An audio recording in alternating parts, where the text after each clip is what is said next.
Cytopathology involves the study of cells and small tissue fragments and exfoliated cells from patients. One of the things that I think is important is that here at the University of New Mexico, cytopathology is not practiced in a vacuum. We're very closely involved with other specialties. As a fellow, you not only work in the cytopathology service, but you also interact with the ENT, you interact with the radiologists, you interact with a number of clinicians.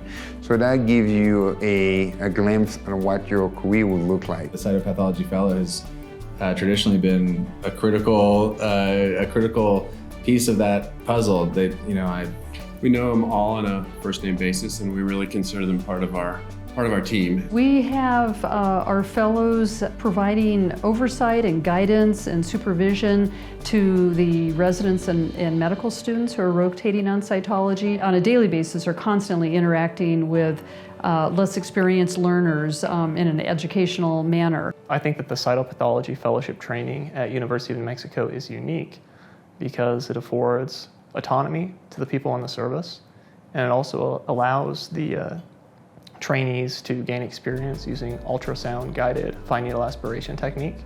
And we designed the fellowship program to be as such, to train the fellow to be ready for whatever the position they get into.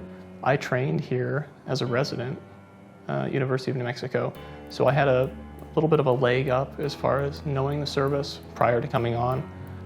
So it really allowed autonomy from day one. All fellows, when they are done, they are well trained in ultrasound-guided FNA.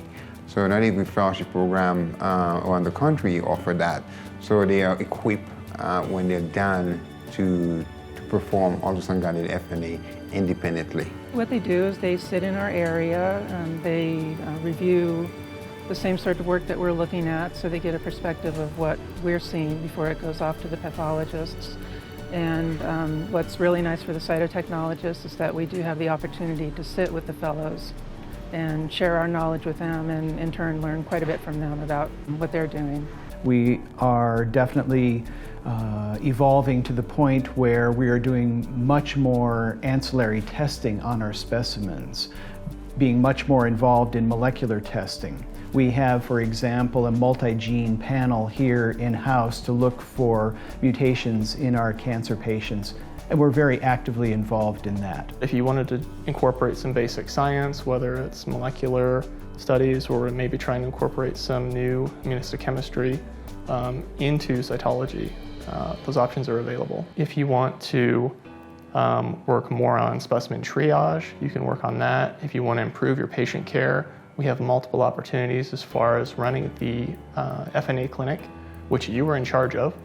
So if you want to approach that as far as a research project, quality improvement project, or if you just want to develop better patient care as far as skills, interviewing, ultrasound technique, or FNA technique, all those options are available. You can tailor it to your needs.